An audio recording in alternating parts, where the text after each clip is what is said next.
आज आपण बनवू 2 ते 3 दिवस टिकणाऱ्या आणि लांबच्या प्रवासासाठी एकदम उपयुक्त असणाऱ्या 2 प्रकारच्या दशमी. एक आहे तिखट मिठाची दशमी आणि दुसरी दुधाची दशमी. पहिल्यांदा आपण दुधाची दशमी बनवू. दुधाची दशमी बनवण्यासाठी 1 वाटी गव्हाचं पीठ घेतलं आहे आणि त्याबरोबरच पाव वाटी बेसन घेतलं आहे. आता यामध्ये चवीनुसार मीठ आणि 1 चमचा तूप घातलं. हे सगळं छान एकत्र मिसळून घेतलं. आता हे पीठ आपल्याला दूध घालून मळायचं आहे आणि हे दूध कच्चं दूध घ्यायचं आहे, म्हणजे निरसं दूध घ्यायचं आहे, तापवलेलं घ्यायचं नाही.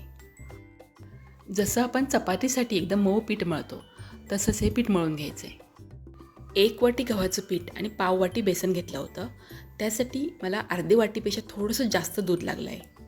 पीठ चांगलं मळून झालं की 10 ते 15 मिनिटांसाठी हे पीठ झाकून ठेवायचं. आता 15 मिनिटांनंतर हे पीठ काढून घ्यायचं आणि त्याला थोडंसं तेल लावून पुन्हा एकदा मळून घ्यायचं. आता या पिठाचे छोटे छोटे गोळे करून घेऊ आणि लाटून घेऊ. आता ही दशमी थोडीशी लाटून घ्यायची आणि त्यावर तेल लावायचं आणि थोडंसं पीठ लावून याची घडी घालायची. जसं तुम्ही चपाती बनवताना तेल आणि पीठ लावून घडी घालता तसंच इथे करायचं आहे. मी इथे 2 वेळा तेल लावून घडी घातली आहे, त्यामुळे छान खरपूस अशी दशमी तयार होईल. आता ही दशमी खूप पातळ लाटायची नाही, म्हणजे चपातीसारखी लाटायची नाही, थोडी जाडसर ठेवायची. दोन्ही बाजूनी आलटून पलटून दशमी लाटून घ्यायची. आता ही दशमी आपण भाजून घेऊ. आता ही दशमी भाजताना जसं आपण चपातीला एकदम फुल्ल गॅसवर किंवा एकदम तापलेल्या तव्यावर भाजतो तसं न भाजता ही मध्यम गॅसवर आणि मध्यम तापलेल्या तव्यावर भाजायची, कारण आपल्याला ही 2 ते 3 दिवस टिकवायची. त्यामुळे आजपर्यंत ती छान खरपूस भाजली गेली पाहिजे. दशमी तव्यावर टाकल्यानंतर दशमीला थोडेसे खालच्या बाजूने बबल्स यायला लागले की ती परतून घ्यायची आणि दुसऱ्या बाजूने भाजून घ्यायची. आता दोन्ही बाजूने तेल लावून घ्यायचं आणि आलटून पलटून ही दशमी छान भाजून घ्यायची.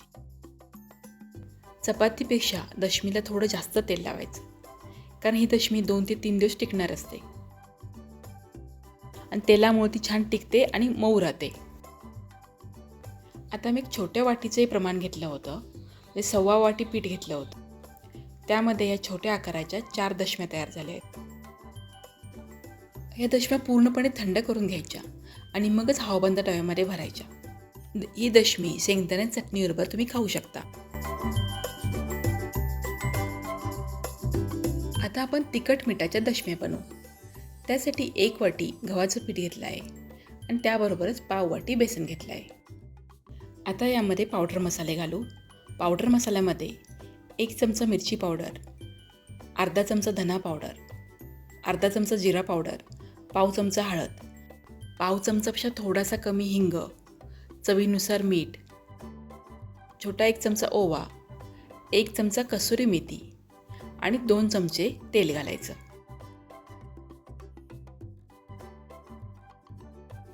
आता हे मसाले पिठामध्ये चांगले कोरडेच मिसळून घ्यायचे आणि थोडं थोडं पाणी घेऊन एकदम घट्टसर असं पीठ भिजवून घ्यायचं.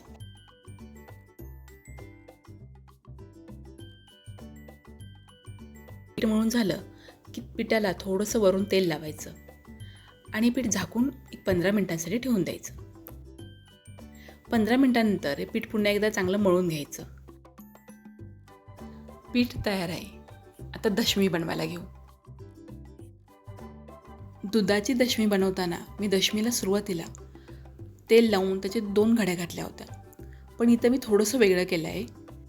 हा दशमीचा गोळा मी लांबट लाटून घेतला आणि त्याला मधून घडी घालून घेतली. दोन्ही बाजूनं तेल लावून त्यावर थोडंसं पीठ भुरभुरलं आणि मधून घडी घातली. तुम्ही ज्या पद्धतीने चपातीला घडी घालता त्या पद्धतीने तुम्ही ते घडी घालू शकता.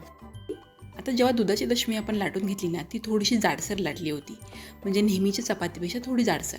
पण इथे ही दशमी लाटताना चपातीपेक्षा थोडीशी पातळ लाटायची, म्हणजे खूप पातळ नाही, पण चपातीपेक्षा थोडीशी पातळ असली पाहिजे.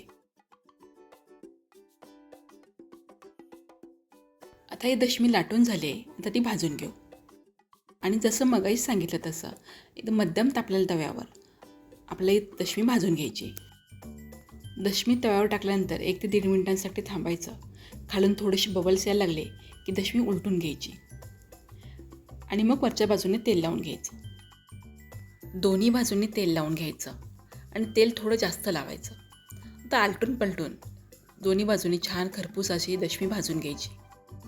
तुम्ही जर 2-4 दिवसासाठी कुठे प्रवासात जाणार असाल आणि खास करून ट्रेनचा प्रवास असेल तर ह्या दशमी तुम्ही नक्की बनवून घेऊ शकता, कारण ह्या 2 ते 3 दिवस खूप छान टिकतात, मऊ राहतात.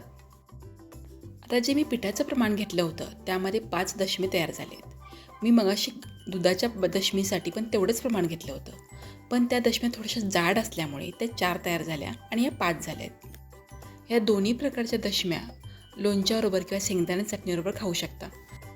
या दशमीपैकी कोणती दशमी तुम्हाला जास्त आवडली ते कमेंटमध्ये सांगा. व्हिडिओला लाईक आणि शेअर करा.